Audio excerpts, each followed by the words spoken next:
answer questions or speak to any of you further. Good morning. My name is Lindsay Greyerbiehl, and I'm the Civil Rights Legal Intern for the Surveillance Technology Oversight Project. Today, I'll be reading excerpts of the written testimony being submitted on behalf of Technology Director Liz O'Sullivan. STOP fights to end discriminatory surveillance and challenges both individual misconduct and broader systemic failures. I'm here today in support of Intro 1806 and greater transparency about automated decision systems in New York City. ADS have direct and substantial effects on our lives. From what advertisements are displayed on an individual's computer screen, where students are sent to school, to how long judges sentence someone to jail, ADS impact us every day. It is impossible to know if ADS are engaging in discriminatory or deceptive practices without information about how they make their decisions. Algorithmic transparency is a vital component of avoiding unaccountable biased decisions. Here in New York City, the ADS task force did not provide needed recommendations on how to regulate government use of ADS. Transparency about government ADS was instrumental to the task force being able to accomplish their goal. Yet the mayor's office would not provide a list of current ADS to the task force, capping their ability to create meaningful recommendations about ADS regulation. Advances in technology and its growing use continue to outpace the willingness of the government to regulate ADS. ADS opacity undermines public trust. I urge you to question why an agency would not want the public, or even of a morally appointed task force, to know what ADS it currently uses. Reporting every ADS used by city agencies is a reasonable ask. Intro 1806 does not require protected information, such as its source code, to be shared.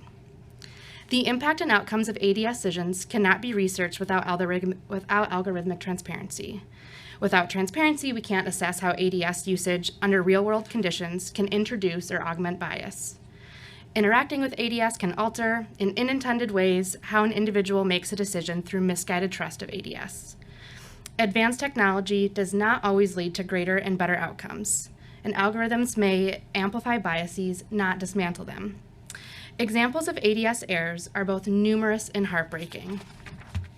Virginia and 28 other states use ADS in sentencing decisions. ADS claimed to predict the future, scoring defendants on their chances of reoffending. It missed the mark. The ADS generated scores that would have made racial and age disparities in sentencing worse, wrongfully leading some young defendants and Black defendants to being sentenced longer than pre-ADS sentencing. It wasn't just bad data being input that produced this outcome. It was also how the judges interacted with the score by increasing the sentence based on the ADS suggestion. Chicago Department of Children and Family Services adopted an ADS to determine which children were at high risk of injury or death. It failed miserably.